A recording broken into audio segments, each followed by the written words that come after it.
చూస్ country delight, live better. ఇప్పుడే country delight app ని download చేసుకోండి. పోర్చుగల్లోనే ఓ బీచ్ లో కనిపించినటువంటి అద్భుత దృశ్యం భయం కల్పించే విధంగా కనిపిస్తోంది, ఆందోళన రేకెత్తించే విధంగా కనిపిస్తోంది. ఇది దేనికి సంకేతం? తీరం వైపు ఒక్కసారిగా ఓ పెద్ద మేఘం దూసుకొచ్చేసింది. రోల్ క్లౌడ్ చూసినటువంటి జనం ఆశ్చర్యపోయారు. తీవ్రమైన వడగాల్పుల వల్లే ఇది జరిగిందని నిపుణులు చెప్తున్నప్పటికీ ఏదో జరుగుతోంది, ఈ ప్రపంచంలో ఏదో ఒక గొప్ప మార్పు కనిపిస్తా ఉంది. ఇది దేనికి సంకేతం? ఇది ప్రమాదానికి ఏమైనా సంకేతం చూపిస్తోందా? దీని గురించే చర్చ జరుగుతోంది. పోర్చుగల్లోని ఓ బీచ్ లో ఆకాశంలో అద్భుతమైనటువంటి దృశ్యం ఆవిష్కృతమైంది. విజువల్స్ లో మీరు చూస్తా ఉన్నారు స్క్రీన్ లో. బీచ్ లో ఉన్నటువంటి దృశ్యం ఒక్కసారిగా సునామీ, ఒక పెద్ద అల రూపంలో మేఘం కనిపిస్తోంది. ఆ మేఘాన్ని చూసినటువంటి బీచ్ లో ఉన్న వాళ్ళు భయాందోళనకు గురయ్యారు. ఒక్కసారిగా ఒక పెద్ద అలతో సునామీ వచ్చే స్థాయిలో ఆ మేఘం కనిపించేసరికి అందరూ కూడా ఆందోళనకు గురైనటువంటి పరిస్థితి ఉంది. సముద్రంలో వచ్చే ఒక భారీ కెరటం లాగా ఆ మేఘం కనిపిస్తోంది. స్క్రీన్ లో చూస్తా ఉన్నారు. అక్కడ ఉన్నటువంటి పర్యాటకులు ఒక్కసారిగా ఆశ్చర్యపోయారు. ఈ వాతావరణ దృగ్విషయాన్ని చూసి అందరూ కూడా ఆశ్చర్యచకితులయ్యారు.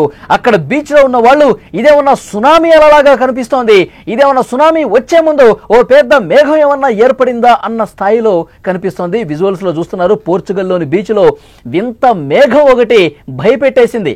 అక్కడ ఉన్న వాళ్ళు ఒక పెద్ద అల రూపంలో అది ముందు ముందుకి దూసుకొస్తుంటే అది ఏమన్నా వల, ఎందుకంటే ఇంత దగ్గరికి వచ్చే వరకు కూడా వాళ్ళకు కూడా అర్థం కాలేదు ఇది అల ఏమన్నా వస్తుందా, సునామీ ఏమన్నా వస్తుందా. ఎందుకంటే జూలైలో అతిపెద్ద సునామీ రాబోతోంది, దేశం పూర్తిగా సర్వనాశనం చేసేపోతుందని చెప్పి బాబా వంగా లాంటి వాళ్ళు అప్పటికే పెద్ద ఎత్తున ఇది ఒక వార్త ప్రచారం అవుతున్నటువంటి నేపథ్యంలో, ఒక భయం గొలిపేటువంటి పరిస్థితి ఉన్న నేపథ్యంలో ఇలాంటి మేఘం చూసేసరికి ముందుగా అది మేఘం అని కూడా వాళ్ళకి తెలియదు.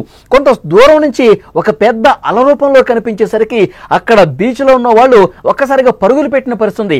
ఆ తర్వాత కొంత తేరుకుని ఇది మేఘం, సముద్రం మీద నుంచి, సముద్రం లోతుల్లో నుంచి కనిపిస్తున్నటువంటి ఒక పెద్ద మేఘంగా కనిపిస్తోంది.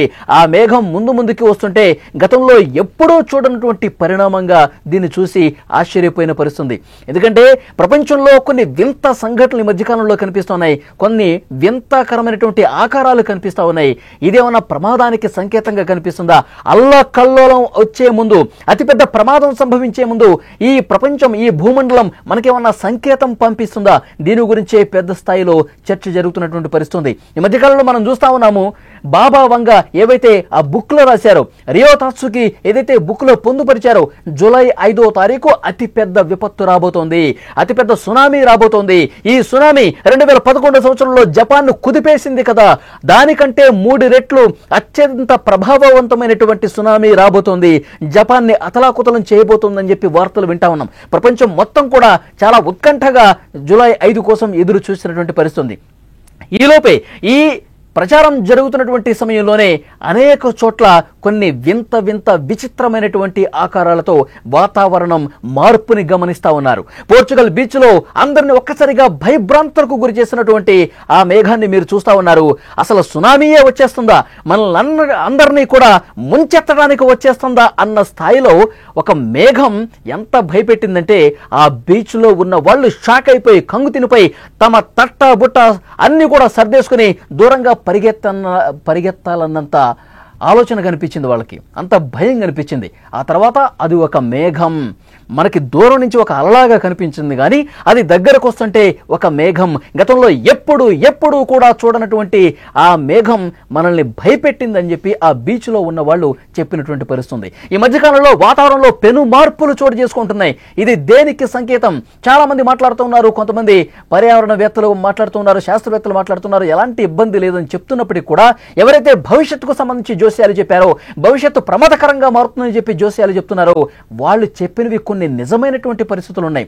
2011 జపాన్ భూకంపం, అతిపెద్ద సునామీ, దీంతో పాటు కరోనా కూడా అందులో ఆ బుక్లో పొందుపరిచారు. రియో తాత్సుకి చాలా స్పష్టంగా 2021 సంవత్సరంలో అతిపెద్ద మహమ్మారి లక్షలాది మంది జనాల్ని చంపబోతుందని చెప్పి అందులో స్పష్టంగా రాస్తుంది. అది కట్ చేస్తే అది 100% జరిగింది. కరోనా మహమ్మారి ప్రపంచాన్ని ఒక కుదిపేసి వెళ్ళిపోయింది. అలాగే ప్రిన్సెస్ డయానా గురించి కూడా అందులో ఆమె మృతి వార్తకు సంబంధించి కూడా భవిష్యత్తును ఊహించి ఆ పుస్తకంలో రాసినటువంటి పరిస్థితి ఉంది. సో 2025 సంవత్సరం ప్రమాదకరమైనటువంటి సంవత్సరంగా అందులో రాసి రాసి ఉంది కాబట్టి ఏ క్షణం ఏం జరగబోతుంది, ఎలాంటి పెను విపత్తు రాబోతుంది, ఈ భూమండలానికి ప్రపంచానికి ఏమైనా ప్రమాదం పొంచి ఉందా, ఇలాంటి వింత వింత ఆకారాలు చూసినప్పుడు ప్రజల్లో ఆ భయం అనేది కనిపిస్తుంది. అనేక దేశాల్లో భయం గుప్పిట్లో జనం బతుకుతున్నటువంటి పరిస్థితి కనిపిస్తుంది.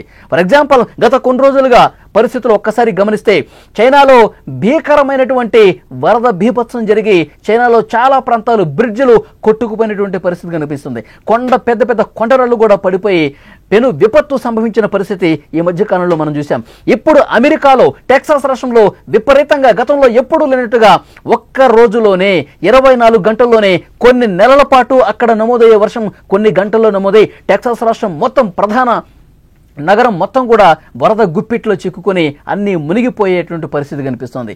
అంతకుముందు పరిస్థితులు మనం చూస్తున్నాం. అంటే ఈ ప్రపంచానికి ఏదో ఒక వింత మార్పు కనిపిస్తుంది. శాస్త్రవేత్తలు కూడా చాలామంది చెప్తా ఉన్నారు, నిపుణులు చాలామంది చెప్తా ఉన్నారు, ఏదో జరుగుతోంది ప్రపంచంలో. ఇలాంటి పెను విపత్తులు సంభవించే ముందు ప్రకృతి మనకి కొన్ని సంకేతాలు పంపిస్తుంది, దాంట్లో భాగంగా దీన్ని చూడాల్సినటువంటి అవసరం ఉందా అని మాట్లాడుకుంటున్నటువంటి చర్చ జరుగుతున్నటువంటి పరిస్థితి. ఇప్పుడు మీరు స్క్రీన్లో చూస్తూ ఉన్నారు, పోర్చుగల్లోని ఒక బీచ్లో ఒక వింత ఆకారం అందరినీ విస్మయానికి గురి చేసింది.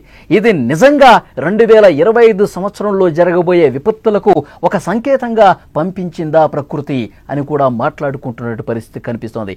ఈరోజు జూలై 5 శనివారం జపాన్లో ప్రజలందరూ కూడా ప్రాణభయంతో వణుకుతున్నటువంటి పరిస్థితి. కొన్ని నిజాలు జరిగినాయి కాబట్టి, భవిష్యత్తు ఊహించిన ఘటనలు కొన్ని జరిగినాయి కాబట్టి ఇది ఏమైనా జరుగుతుందా, దీనికి బలం చేకూర్చే విధంగా అక్కడి టొకారా దీవుల్లో పెద్ద ఎత్తున భూ ప్రకంపనలు, ఇప్పటికే 1000 సార్లు భూమి స్వల్పంగా కంపించింది అంటే ఇది కూడా ఒక సంకేతం ఏమన్నా పంపించిందా, అతిపెద్ద ప్రకంపన రావడానికి, అతిపెద్ద సునామీ రావడానికి ఇదేమన్నా ప్రాథమిక స్థాయిలో సంకేతం పంపించిందని కూడా చర్చ జరుగుతోంది. సో ఇలాంటివన్నీ చూసినప్పుడు నిజంగానే భవిష్యత్తుకు సంబంధించి ఏవైతే ప్రమాద సంకేతాలు జోస్యాలు చెప్పారో అవి ఏమైనా నిజమవుతాయా అన్న ఒక ఆందోళన చాలా మందిలో కనిపిస్తుంది. ఇప్పుడు పోర్చుగల్లో కనిపించింది కూడా అలాగే చూస్తూ ఉన్నారు చాలామంది. అందుకే ఇప్పుడు జపాన్కి పోవటానికి కూడా భయపడుతూ ఉన్నారు. జపాన్లో పర్యాటకం 83% పూర్తిగా కిందకి పడిపోయింది.